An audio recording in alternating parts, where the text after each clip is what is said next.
الحمدللہ رب العالمین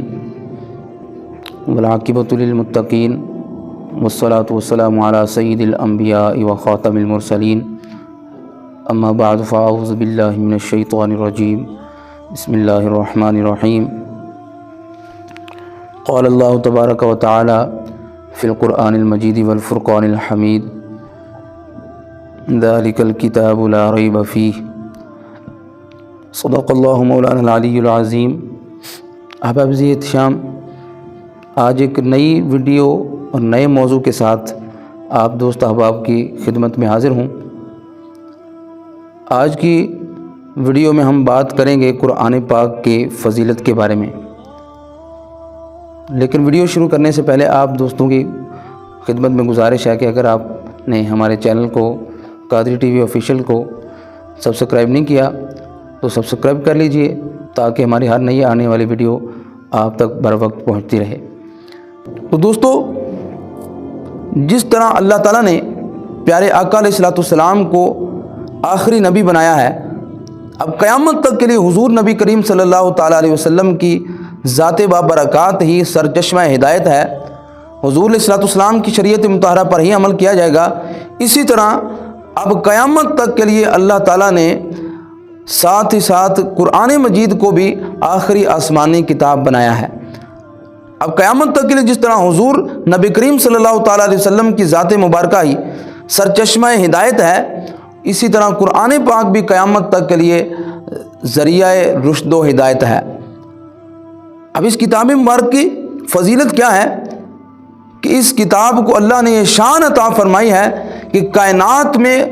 لاکھوں کروڑوں اربوں کتابیں پائی جاتی ہیں، لیکن کسی بھی کتاب کو اللہ نے یہ شان عطا نہیں فرمائی، کسی بھی کتاب کو یہ مقام عطا نہیں فرمایا کہ کسی کتاب کو آپ 1000 بار پڑھ لیں، آپ اس کو 10,000 بار پڑھ لیں، جتنی بار مرضی پڑھ لیں، اس کے ایک لفظ کا پر بھی بندے کو کوئی ایک نیکی کا ثواب بھی نہیں ملے گا۔ لیکن قربان جاؤں، لاکھوں کروڑوں اربوں کتابوں میں سے صرف اور صرف واحد ایک قرآن مجید ایک ایسی کتاب ہے جس کو اللہ نے یہ شان عطا فرمائی ہے کہ پیارے آقا علیہ السلام نے فرمایا کہ جو بندہ اس کا ایک حرف، لفظ نہیں، جو ایک حرف اس کا تلاوت کرتا ہے تو فرمایا اللہ تعالیٰ اس کو ایک حرف تلاوت کرنے کے بدلے 10 نیکیاں عطا فرماتا ہے۔ اور فرمایا کہ الف لام میم، فرمایا میں یہ نہیں کہتا کہ الف لام میم ایک حرف ہے، فرمایا الف علیحدہ حرف ہے، لام علیحدہ حرف ہے، میم علیحدہ حرف ہے، تو یعنی کہ جو بندہ الف لام میم کہہ لیتا ہے اللہ تعالیٰ اس کو 30 نیکیاں عطا فرما دیتا ہے۔ یہ اس کتاب کی شان ہے۔ اور پھر اس کتاب مبارک کی شان اور اس کا مقام بیان کرتے ہوئے اللہ تعالیٰ نے قرآن پاک میں ارشاد فرمایا لا یمسہ الا المطہرون، فرمایا کہ اس کتاب مبارک کو صرف پاک لوگ ہی چھو سکتے ہیں۔ یعنی دنیا کی جتنی بھی کتابیں ہیں، کروڑوں اربوں کتابیں ہیں دنیا میں، کسی بھی کتاب کو آپ بغیر وضو کے چھو سکتے ہیں، لیکن جو قرآن پاک ہے اس کو وضو کے بغیر آپ نہیں چھو سکتے۔ اگر وضو کے بغیر اس کو چھوئیں گے تو پھر سخت گناہ کے مرتکب ہوں گے۔ اور پھر اللہ تعالیٰ نے اپنی اس کتاب لا ریب کو یہ شان اور یہ مقام بھی عطا فرمایا ہے کہ اس کے شروع میں ہی اللہ تعالیٰ نے فرمایا ذالک الکتاب لا ریب فیہ، فرمایا یہ ایسی کتاب ہے جس میں کسی قسم کے شک کی گنجائش ہی نہیں ہے۔ اور نبی کریم صلی اللہ تعالیٰ علیہ وآلہ وسلم پیارے آقا علیہ السلام نے ارشاد فرمایا، حضرت سیدنا عثمان غنی رضی اللہ تعالیٰ عنہ آپ بیان فرماتے ہیں، فرمایا کہ نبی کریم علیہ السلام نے ارشاد فرمایا خیرکم من تعلم القرآن وعلمہ، فرمایا تم میں سب سے بہترین شخص وہ ہے جو خود قرآن سیکھتا ہے اور پھر دوسروں کو سکھاتا ہے۔ گویا کہ فی زمانہ کی اگر بات کی جائے تو جو شخص قرآن پاک خود حفظ کرتا ہے، پھر آگے لوگوں کو حفظ کرواتا ہے اور اس کی تعلیم آگے پھیلاتا ہے، تو حضور پیارے آقا علیہ السلام نے کیا ارشاد فرمایا، فرمایا وہ تم میں سب سے بہترین شخص ہے۔ اور یہاں پر ناظرین آپ احباب تک میں ایک میسج بھی دیتا چلوں کہ یہ وہ کتاب ہے کہ جس میں اللہ تعالیٰ نے ارشاد فرمایا وَلَا رَطْبٍ وَلَا يَابِسٍ إِلَّا فِي کتاب، فرمایا کوئی بھی خشک و تر شے ایسی نہیں ہے کہ جس کو ہم نے اس قرآن میں بیان نہ فرمایا ہو۔ اور فرمایا وَتِبْيَانًا لِكُلِّ شَيْءٍ، فرمایا یہ ایسی کتاب ہے جو ہر چیز کو واضح طور پر بیان کرتی ہے۔ اب اگر آج کے دور میں کسی شخص کو قرآن پاک میں اپنا مسئلہ نہیں ملتا، اپنی پریشانی کا حل اگر نہیں ملتا، اپنے ذہن میں اس کا جو سوال ہے اس کا جواب قرآن پاک سے نہیں ملتا، تو ایسا نہیں ہے کہ قرآن پاک میں معاذ اللہ کوئی کمی ہے۔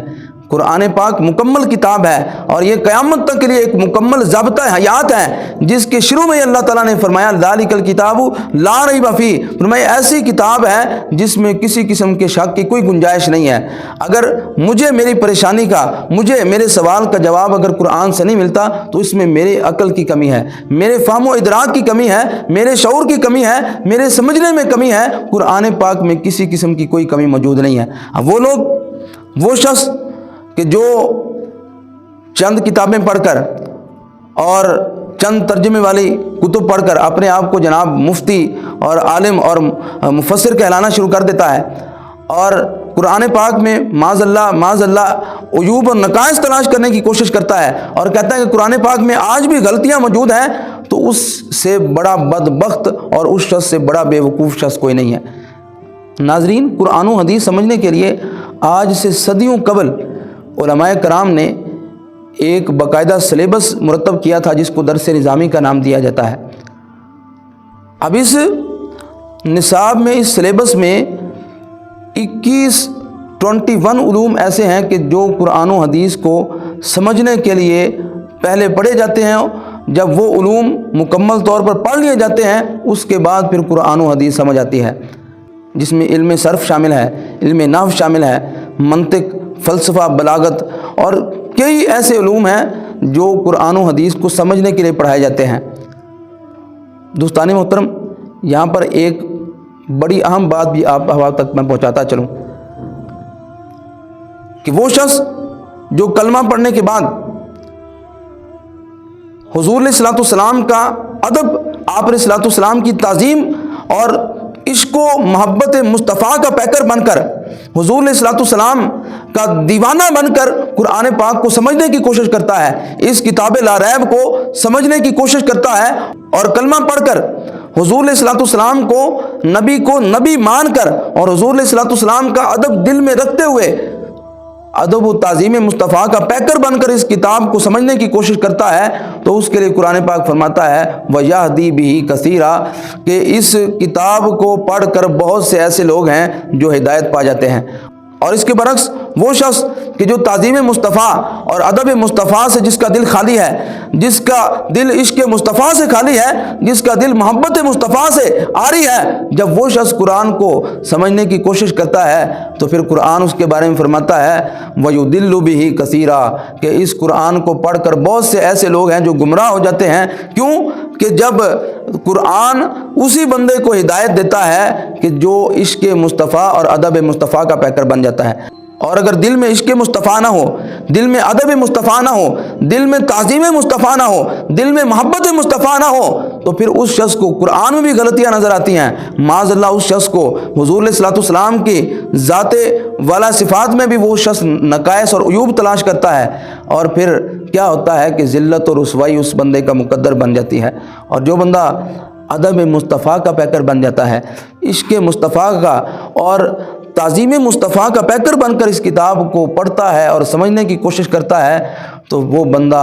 صراط مستقیم بھی پا لیتا ہے، اور وہ بندہ جو ہے وہ قیامت والے دن قرآن کی شفاعت کا مستحق بھی بن جائے گا، اور پیارے آقا علیہ السلام کی شفاعت کا مستحق بھی ہوگا۔